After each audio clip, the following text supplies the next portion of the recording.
So this is the 2024 Acura RDX. Excuse the dirt because it has been snowing here in the great state of Ohio, and the car got dirty. Very dirty, actually. And so my TL is in for service. And I'm finally getting a key that I've been waiting on for about a year and a half. And they gave me this RDX as a loaner for the day while my car is in getting some service work done and also the key. And so I wanted to just do a quick video of the RDX. The Advanced trim gives you these really cool rims. I really do enjoy those rims. If it were clean, it would be really sharp, but it's not. It is dirty. Let's go on the inside. First, let's look at our door panel. We do have natural wood here, and this is authentic wood. And we do have the ELS sound system, which the ELS sound system sounds really good. I'm really sad to see it go. All right, let's turn those off. All right, here we are in the RDX. Let's start off here. We have things like a heated steering wheel. Here's our whole suite of driver's assistance technology over here. And then we have all things audio over here. You do have things like memory seating. You have two there. We don't have a full digital display, which kind of sucks, but they are supposed to be doing a mid-cycle refresh on the 2025 RDX, and it's supposed to have things like this all-new digital cockpit. So we'll see how that looks and when that happens, but I think it's due. It's definitely time. This is looking real dated. I'm not gonna lie. This is real dated, Acura. Come on. We do have our screen over here, which is fantastic. I do enjoy this screen. It's not a touch screen. You do control it from the wonderful touchpad, which is definitely controversial, I will say. You either love this device right here, this pad, or you hate it. Also, you do get things like heated seats and you do get cooled seats. Those are right there. This right here is your dynamic mode drive selector. So I will go through that a little bit later on in the drive. However, you do get things like normal mode, comfort mode, and you do get a sport mode and sport plus, I want to say as well, but I could be wrong. Got some more wood over there, which looks really good. That ELS sound system. You do get a full panoramic sunroof. Of course, it doesn't open the whole way, but to have this is fantastic. And as of right now, I do have it on vent. All in all, I really enjoy this interior. It's nice. It's just looking a little bit dated. So here are the many different things that you can get within this screen. So through this button over here, this area right here, I'm able to kind of toggle between different features within the screen. So I've got current speed, my navigation, my maintenance, tire pressure, super handling all-wheel drive, which is fantastic in the winter months and through slipping, and also my seatbelt. So as of right now, it's letting me know that I am currently sitting here in the driver's seat, but I do not have on my seatbelt. Thank you, Acura. Now, going over to this screen, it's fantastic. I do enjoy it. However, I do want to talk about it for a minute. So we're going to get Usher off of the screen if we can. Let's go over to, so if you look over here in this area right here, you do see our navigation. Now over here, this trackpad works for this portion of the screen over here, and then this little part down here works for this portion of the screen right there. So now I'm going to come over here and I'm going to come over here and I'm going to click on it, and it's going to make it swap. So meaning my nav screen is now here, and then Usher and my CarPlay is now over here. Now, you do get factory navigation if you go for the technology package or above. If you get the base model, you do not get the factory navigation, but to be quite honest, the majority of buyers are probably going to use their Apple CarPlay or their Google Maps or their Waze before they come in here and use this navigation. So this is kind of something that I just like to have because it looks good, in my personal opinion, and also throughout the tech package, or through the tech package, you do get the upgraded ELS sound system. Another cool feature is that you do get things like a wireless charging pad right there, and then you also get a 12-volt outlet there as well, which is awesome because we kind of still need those things today. I do want to talk about the armrest. The armrest is right here. It's pretty deep. You can fit a lot of stuff in there, I believe, and it's nicely padded and it's very, very comfortable. I really enjoyed that. All right, let's now look at the back seat. So this is where I would have it to drive, and let's see how we do. Okay, so this is where I would have it to drive, and I'm gonna switch hands. Actually, it's very comfortable. I have enough space down here below. I can get my feet up under here. I can kind of stretch out my legs or spread them a little bit. And my knees are not touching, but my shins are touching down here below. But again, if I just stretch out like this or move my legs, it becomes a little bit more comfortable for me, and I could definitely do longer road trips in this vehicle. Since this is the advanced trim, you will get things like your heated seats for the rear seats, and you do get 2 USB-C ports as well.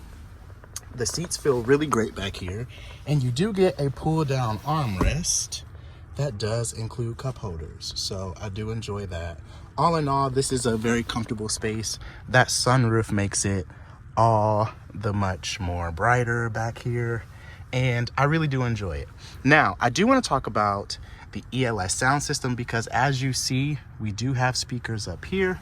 You have speakers up top there, over in the passenger area, and over here again. This is a part of that ELS package. You do not get that if you do not go for the ELS sound system. So we're out driving the new RDX, and what do I think? So I think a couple things. I really I really like this SUV. I think it's a really great SUV. I think it's really designed well, and it has a really great ride. Throughout all of its drive settings, it's still refined, and it's still what I would consider a luxury car to be. So I'm for it. I'm definitely digging it. I really enjoy it. Out on the highway, the vehicle was fantastic. It has enough pep to move and get up out of its own way for sure. And it's got plenty of passing power. 272 horsepower on a base engine is pretty great.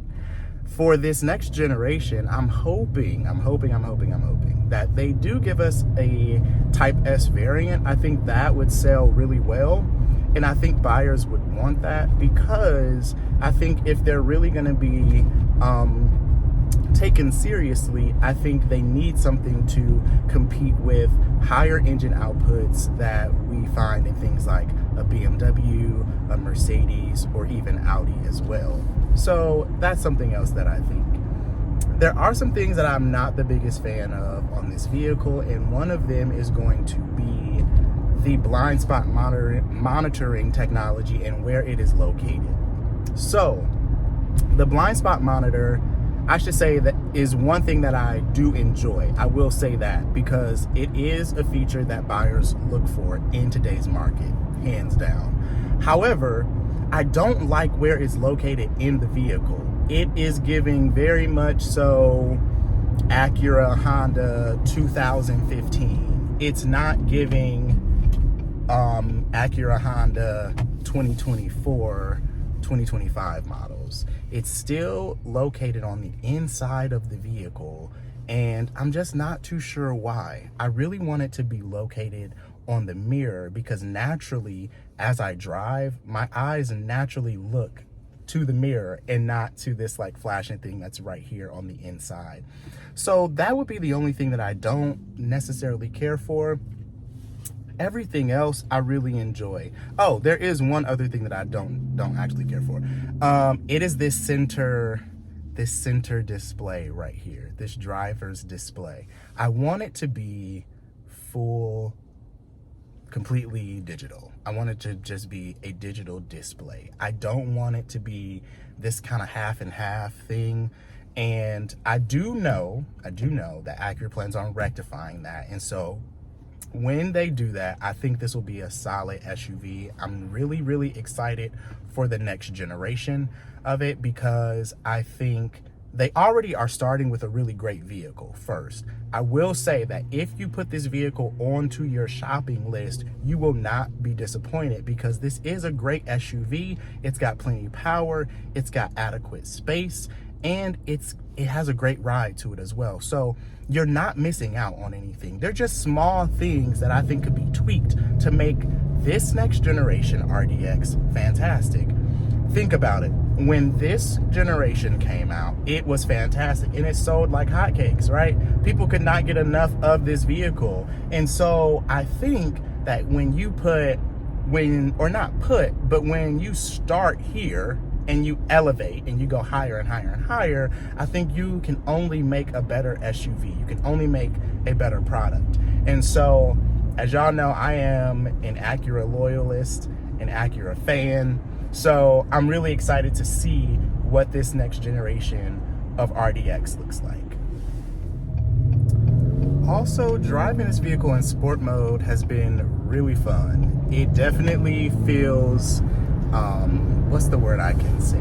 It feels agile in corners. It corners well. It is sort of heavy, so that kind of, plays on it as well. This vehicle is not as fun to drive as the TLX. However, I don't expect it to, because this is a more grown up, I guess, TLX in the meaning or sense of it being an SUV. So it definitely just weighs more. So if you are looking for something that's a little bit sportier, more agile, then you definitely want to go for the TLX. However, driving this vehicle in sport mode has been fun and I have enjoyed it. I do want to talk about the different drive modes. So within the drive mode setting, you can go from normal to comfort to sport, and then you also have snow as well. So it snowed here recently, and so driving it in snow mode would have been fantastic and great. Today it is not snowing and the roads are dry and it's clear out, so I'm having a bit of fun with it in sport mode. And so, which drive mode would I drive this vehicle in the majority of the time? Well, if you want to maximize your miles per gallon, then you definitely want to be in that comfort mode, because that is going to give you the maximum or the most usage of your miles per gallon. If you are trying to just drive fast all the time and get this thing to just be a beast, then you definitely want to use sport mode, because sport mode will offer that and give you those higher revs. And so, with that being said, would I purchase this vehicle? I would purchase this vehicle. And it's funny because I owned a 2020 TLX that I leased, and I ended up selling it back early because the market was just kind of crazy. And I thought about getting this, but I didn't. I went ahead and I found my lovely TL, who I affectionately call Bullet, and I went ahead and just bought her instead. So yes, to answer the question, I would purchase this vehicle.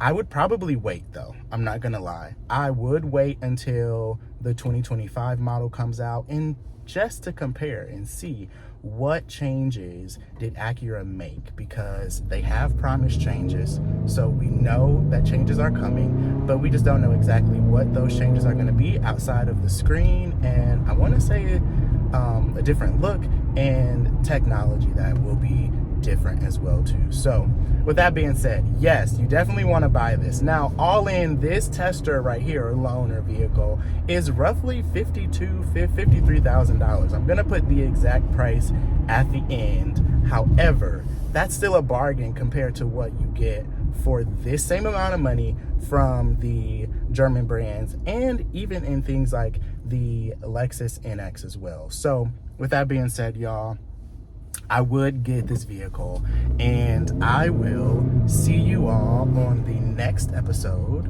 of Car Conversations with Alex. and y'all have a great weekend. Have a great day.